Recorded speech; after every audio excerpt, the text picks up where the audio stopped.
Tapos yung ating vlog kahapon. Anong oras na kami natulog? 1:00. Pero si Lumi natulog na 7:30. Grabe yung tulog niya kagabi. Pagod na pagod siya. Sino ba namang hindi mapagod?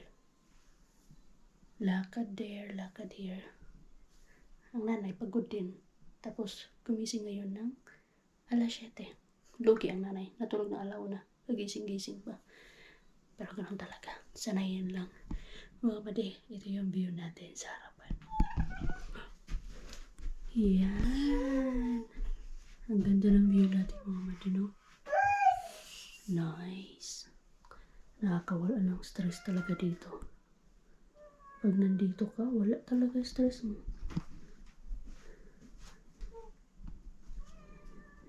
So yan yung full view natin mga madi. Nice. Parang bahay kasi ito eh. Kumbaga ito parang coisty yung tawag nila dito. And then meron palabas, hagdanan. Palabas doon. Doon. And then nandun yung sauna. Diyan natulog si Mr. Kasi malakas humagok siya. Hindi siya tumabi sa amin. And then meron na silang kapitbahay. Kapitbahay na 3 summer houses yan. Ay hindi. 1, 2, 3, 4, 4 actually. Grabe. Yaman siguro niyan. Tapos meron silang boat doon mamaya. Pakita ko sa inyo. Labas kami ni Lumi habang ang mga tao ay tulog pa. Pero hindi pa siya tapos. Mag 3 years na. Hindi pa siya tapos. Pero I think siya tapos na yan. Inuna yata yung lagayan ng boat. So, pakainin ko muna ng batuta. Okay, maaga man nagising. Nanay. Ay nako, nanay, walang pahinga. Nandito tayo sa maganda summer cabin pero walang pahinga. Pero ganun talaga. Labas tayo mamaya. Ikot ko kayo sa mga bago dito. Sa mga luma pa rin. Alam ko may enjoy nyo to. Kasi maganda talaga. Parang bahay na to eh. Andun sila sa taas. Yung hipag ko. Meron din doon may summer house. Summer cabin. Tapos dito.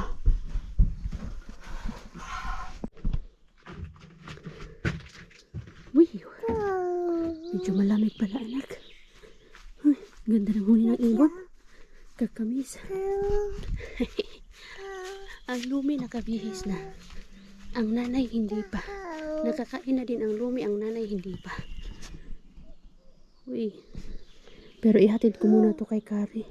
Kailangan ko mag-jeep. Kuku. What was that? Kuku. Kuku. One eternity later. Hello mga maday. Ngayon lang ako nag-update sa inyo. Nakauwi na kami ng bahay pero ngayon lang ako nag-update. Kasi grabe ang pangit ng panahon at the same time ay ako yung nag-drive galing sa Hainola sa summer cabin ng sister-in-law ko and then ano din yun 1.5 hours din yun at takot ako mag-drive. Pinakahit ko pa naman mag-drive yung ganito na masama ang panahon kasi yung may ambak may imbak ba ng tubig, yun yung pinakaayaw ko. Pero so far thank you Lord, okay naman nang yung naging driving natin. Pangit lang talaga yung panahon. So tapos na yung ating pakikipag-celebrate sa midsummer. Yung iba na sa mga summer cabin pa, bukas pa yun sila uuwi Sunday. Supposed to be, nabanggit ko din yun sa balag ko na supposed to be 2 nights kami doon. Pero hindi ko kaya mga mate. Grabe yung aking pagod. So, walang pahinga mga bade. Ang inyong Inday Ruby. Kahit nasabihin natin na nakapagbakasyon tayo. Pero wala eh. Bakasyon lang yun. Pero yung pagiging ina natin patuloy pa din. Nag-change lang ng location. Pero yung pagiging ina, nandun pa din. Napagod ako kay Lumi.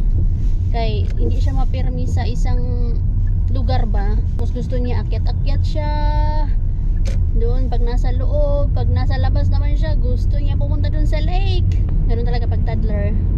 So, na-survive naman kahit papaano, pero ako yung pinakapagod talaga. Kay simula kahapon, syempre, tinulungan ko yung aking sister-in-law na mag-prepare na. Pero wala akong niluto, lahat yun sa sister-in-law ko. Pero tumutulong kasi ako pag nagse-celebrate kami ng Midsummer Fest doon. And natawa nga ako kasi after naming mag-dinner kahapon, ay nagpasalamat sila sa akin. Sabi ko, ha? Bakit kayo nagpapasalamat? Sabi nila, thank you for the food daw. Sabi ko, wala akong ginawa. Bakit kayo nagta-thank you sa akin? Katri kasi yung pangalan ng sister-in-law ko. Siya ang gumawa ng lahat niyan. Nag-ano lang ako, nag-design lang ako dun sa cake, pero sa kanya yun. Basta sinabi ko, wala akong ginawa. Wala. Pero sabi ni Katri, sabi ng sister-in-law ko daw, ako daw yung may ano. Sabi ko, ito talagang mga to, talagang inaano sa akin, pero wala naman talaga akong ginawa. Uy, tumulong lang naman ako. Wala naman akong niluto. Pero yun, naiiraos naman natin yun. Naging successful naman. Kami lang yung nag-overnight doon, ang family pit kanin lang, kasi yung iba umuwi din. Si Auntie Raya, at baka nagtataka kayo mga mati, bakit hindi nyo nakita sa vlog ko. Hindi nyo talaga makikita ang aking mga ang aking sister-in-law, tsaka yung family niya, kay mga private person yan sila. Someday, siguro, tas lagyan na lang natin ng emoticons yung mga faces. Anyway, I'm driving to Wholesale Bini, Marsque. Kasi itaray ko na mag-dumpster. Pero, with the consent of Marsque yan ha. Napaalam ako sa kanya. Matagal na po actually. Before pa siya, nung birthday ni Mixo, paalam ako sa kanya kung pwede na maki-dumpster mo na ako. Pero ngayon lang tayo nagkaroon ng chance. Ang tagal na ni Marsque doon sa more than a week na sila sa Pilipinas, pero ngayon lang ako nagkaroon ng chance. Kahit pagod na pagod. So try ko. Sana hindi tayo maanuhan ng ano niya dito, yung sinasabi niya na yung security kineme. I-try ko yung ating luck. Kung meron tayong maharbat ngayon. Tamang-tama 5:33 na. Pero pag wala, kinakabahan ako. Kasi hindi naman ako nagda-dumpster eh.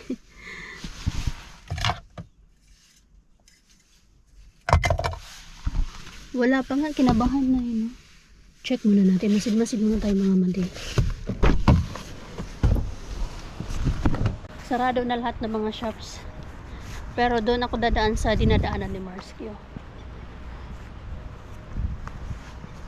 Sabi ko kay Mr. Magano ako, mag-dumpster ako. So, anong gagawin mo doon? Sabi ko, malay mo, makahanap ako ng karne. Kailangan ko pa naman ng karne. Hindi ako makahanap ngayon. Doon ako pili ako ng karne. Kaya gusto ko mag-igado. Be. Masid-masid tayo. Wala lang tao. Saan kaya nagsusuot si Marsque? Dito tayo. Magsuot-suot yarn. May daanan man dito. Dito tayo. Tapos, saan man?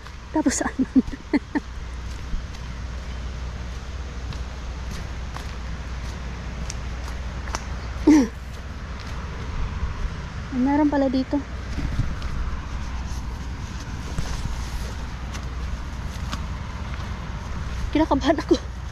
Kinakabahan ako.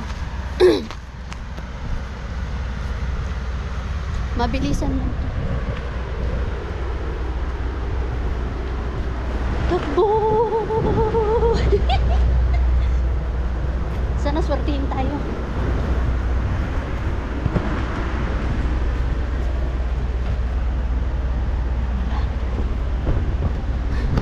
Nakabahan ako.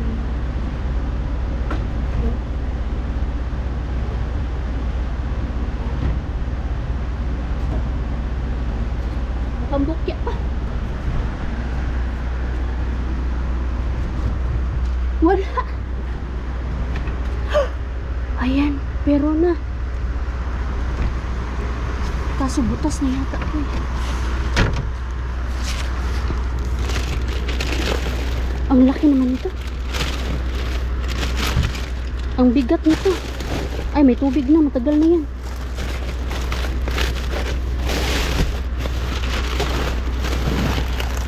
Ay, wala. Malas tayo, day. Papel. Lata. Wala talaga. Bukya. Bukya tayo. Unang sabak, bukya.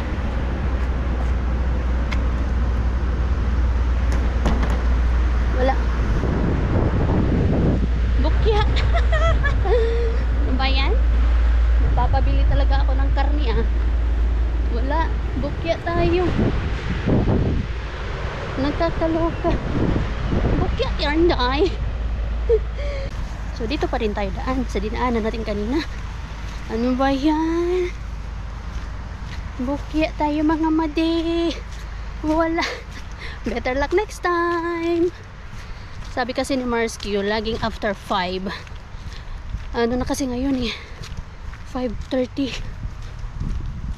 Tignan natin dun sa Rusta.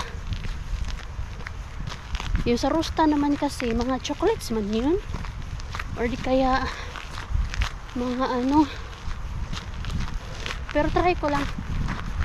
Libot ako dun sa Rusta. Wow, napaalam ako kay Marsky ha. Alam niyo yan. Wala eh. Sayang. Excited pa naman ako na makakuha ng karne. Iniwan ko pa naman si Lumi na umiiyak. Grabe ang pagkaklingi ng aking lumibo. Wala talaga tayo nito. Pero saglit lang naman iiyak yan. Titigil din yun.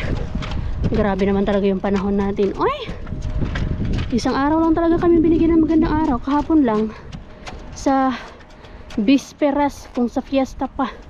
Bisperas ng Midsummer. Tara na. Wala. Nga. Bukas try ko na lang. Pero linggo kasi bukas. Hindi may sila yata bukas pag linggo. Tingnan ko. Ay wala. Hindi sila bukas ng linggo. Weekdays lang talaga. Pwedeng puntahan yan. Yung mga patatas hindi pwede kunin. Kasi matagal na yun doon. Nagtubig na. Wala ding silbi. Ang bigat-bigat pa naman.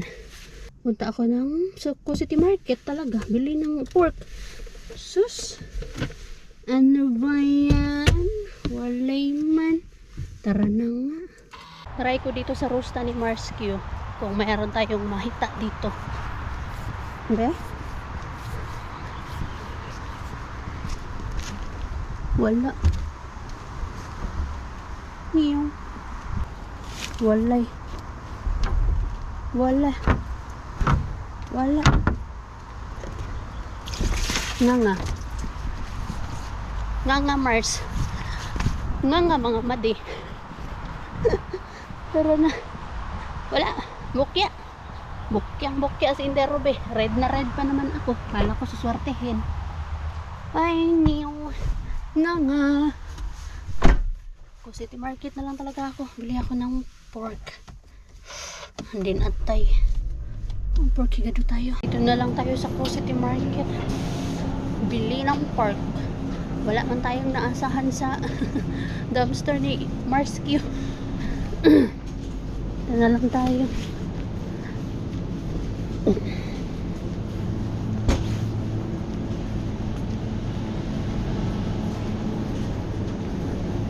Ang tahimik ngayon ah.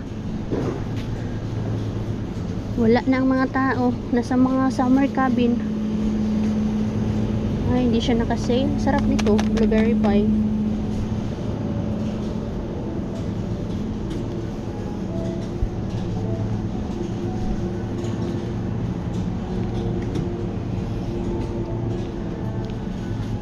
Punta muna tayo dito. Baka may sale.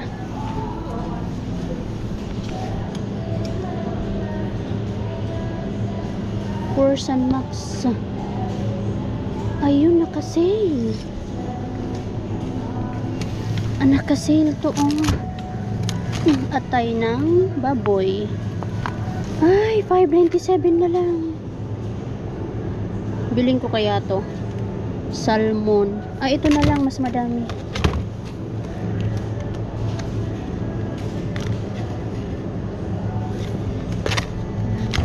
Oh, ito na lang. Salmon. Pork, where are you, pork? Ito pork. Kaso may buto. Ito.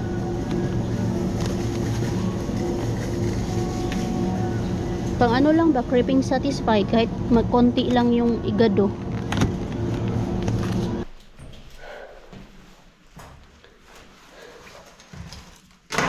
Kuya. Bukas na ako magluluto.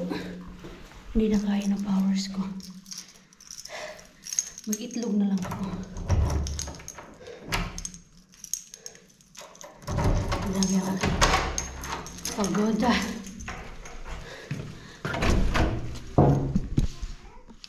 Nagtampo to. Ay, hindi na nagtampo.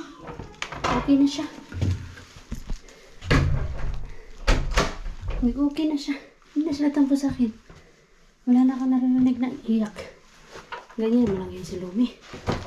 Iiyak ko. Iiyak lang. Saglit. Kanina ka pa nahuhulog. Hi! Banana! You're eating banana? Umakyat ka na naman, no? Umakyat ka na naman sa chair? Kuha ka na naman ng banana? Naging favorite niya na yung banana ngayon. Ayaw niya na sa oranges. Uy! Ba! Galing naman ni Mister. Tinanggal niya yung... Good job, Missy. Yeah. Tinanggal niya. Ay, hindi lang tinanggal. Tinupi talaga niya yung mga nilabhan ko. Kahapon. Ay, na isang araw. Kasi ngayon lang na. Tuyo eh. Ayun o. Ako naman maglagay niya sa mga lagayan. Natuto na talaga si Jasawa. Alam na. Hindi ko siya sinabihan. Na tupiin niya. Basta isang beses ko lang sinabi sa kanya na pag nag-start na ako magtrabaho, ayoko dumating sa bahay na magkalat ang bahay. Yun lang naman. Hindi ko naman sinabi na tupiin niya. Ah, hindi. Sinabi ko pala sa kanya one time na pag may tupiin niya na. Dati hindi ko matanggap yung klase ng pagtupi niya eh. Ngayon tanggap ko na. Diba? At least wala na akong tupiin. So ngayon, dahil umalis tayo ng walang makalat, malinis ang bahay, bumalik naman tayo na makalat ang bahay. Pero dito lang sa kitchen. Away na namin sila mag-ama. Ay, ito. Parang gusto ko na talaga matulog pero hindi pa. Kailangan ko papakainin ang Lumi. Kaya hindi na ako magluluto ngayon. Bukas na lang. Buti na lang may pagkain pa si Lumi. Magay ko lang to sa ref. Yowie! Gusto ko nang matulog sa sobrang pagod. Nagising si Lumi kanina ng alas 6 automatic. So of course, kailangan ko din gumising. No choice. Pero buti na lang natulog siya ng alas 9. So nakatulog din ako ng alas 9 to alas 12. 3 hours yung nap niya. Pero hindi pa din enough.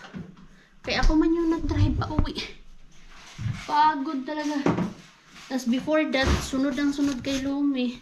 Yung natatawa nga ako dun sa hipag ko. Kasi yung mga gamit nila, well actually yung remote control lang naman yung tinaas. Kumbaga nilagay sa mataas na doon sa cabinet, sa taas ng cabinet. Kasi kung ano-anong pindutin ni Lumi. May nakwento nga siya. Meron daw bumisita sa kanila tapos may anak. Tapos nagulat daw siya. Kasi grabe daw yung kalat ng summer cabin nila. Kumbaga lahat ng mga gamit doon, ma-imagine nyo kung ano yung mga gamit doon. Aslin, parang binagyo daw. Pero yung si Lumi daw, parang wala. Hindi nila naramdaman na may bata. Kasi si Lumi po, napansin ko yan sa kanya, na kapag nasa ibang bahay yan siya, grabe siya mag-adjust. Pero pag nandito sa bahay, grabe siya magkalat. Which is okay lang. At least, diba, marunong siya mag-adjust sa ibang bahay. Tapos, na-adjust din niya yung ugali niya sa ibang bahay din. Pag nasa labas yan siya, ang bait-bait niyan. Pero pag dito, mabait naman yan. Pero, parang, pinapakita niya lang sa amin yung totoong ugali. Sa amin lang. Pag sa ibang tao, nag-a-adjust siya. Oh, may ganon. At agree ba ang mga September babies dyan? Na yung mga... Napansin ko din kay Lumi. Hindi ko alam kung mag-agree kayo dito. Na very observant siya. Kaya nga ingat na ingat ako sa mga galaw ko, sa mga ginagawa ko. Kasi maya-maya, gugulat na lang. Ginagaya niya na. Very observant at very matalino. Kaya dapat maging careful sa lahat ng ginagawa. Careful sa lahat ng mga actions. Words and actions.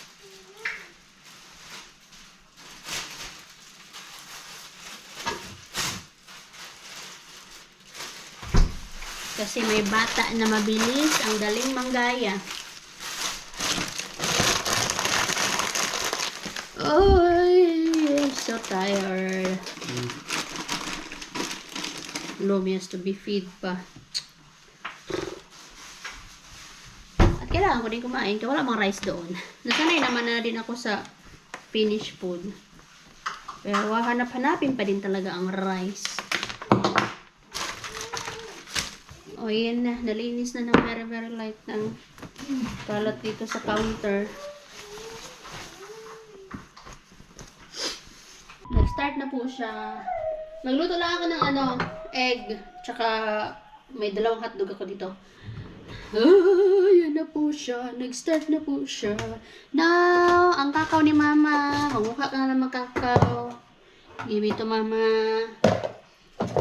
Sige, hayaan kita magkalat siya. This one. This one.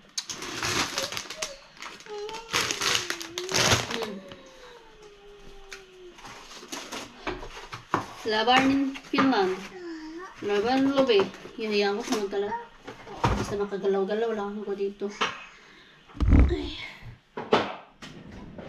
Oh, pen shut them. Oh. Oh. So, decide up ko na nga lang to. Para walang hugasin. Bless you. Careful, mamipit ka.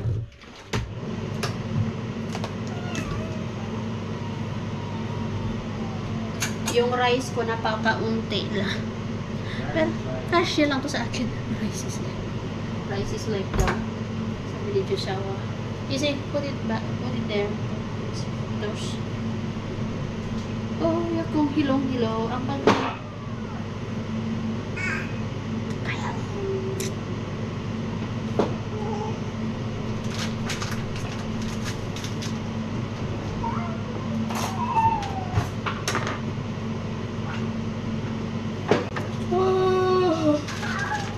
Grabe talaga yung lakas ng mga nanay, no? Kahit pagod na, kayang-kaya pa din. Kasi no choice. Kailangan kayanin. Nagumalaw-galaw.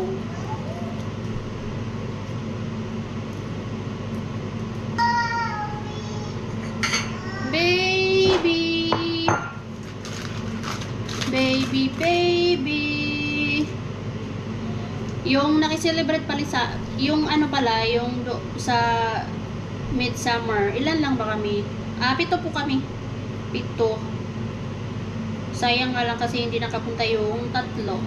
Yung pinsan ni Josawa. Tapos yung kapatid nung asawa ng hipag ko. Hindi sila nakapunta ang 2. Walang mga anak. Kami lang ni Josawa ang may anak. Lumi! Ang meron sa kanila, mga aso. Yun yung hilig nila, aso.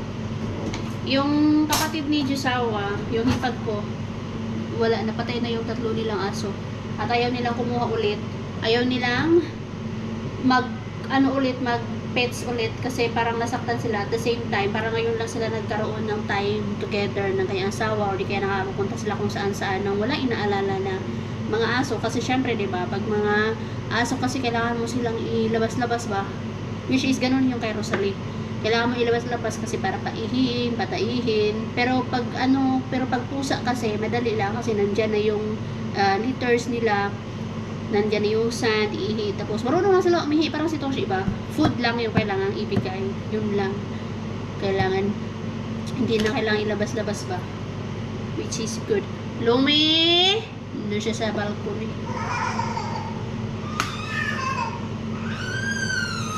Easy! Lumi!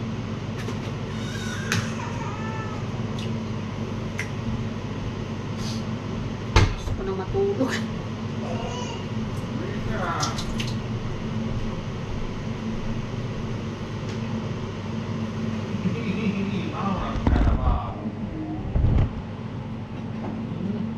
Gusto nang matulog ng aking mata, pero hindi pa. Hindi kami nag-bonfire Even last year, hindi din kami nag-bonfire kasi kasama yun sa tradition yung mag-bonfire rin ba. But the thing is, hindi kasi maganda yung panahon doon, banda sa amin. Kumbaga ano siya, mahangin kasi tabi nga po ng lake. Delikado, hindi basta-basta mag-bonfire. Pero yung sa ibang place, nag-bonfire naman sila. Doon lang sa amin, hindi nag-bonfire. Ang tahimik lang. Tahimik lang na celebrate ng Midsummer. Hindi katulad sa iba na nagsayaw-sayaw, katulad kina Rona, yung sa Lacti, sumayaw sila. Doon sila sa kapitbahay nila. Iba-ibang tao, iba-iba yung paraan paano i-celebrate yung something. Why? Wait lang anak, mama will just cook. Ang kukak ka. No need, you change. Dada will change your nappy because you have poop. Dada will change. Napapalit kasi yan siya ng ano.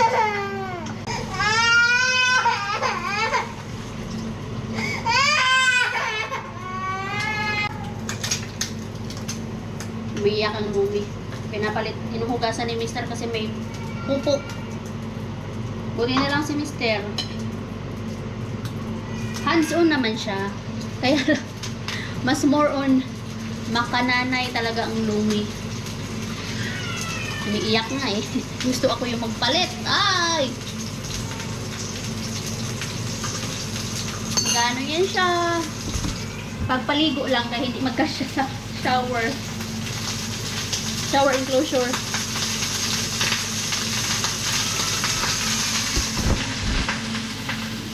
Yung mo yan.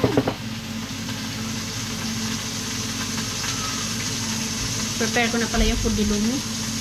Paubos ko to sa kanya. Finish food.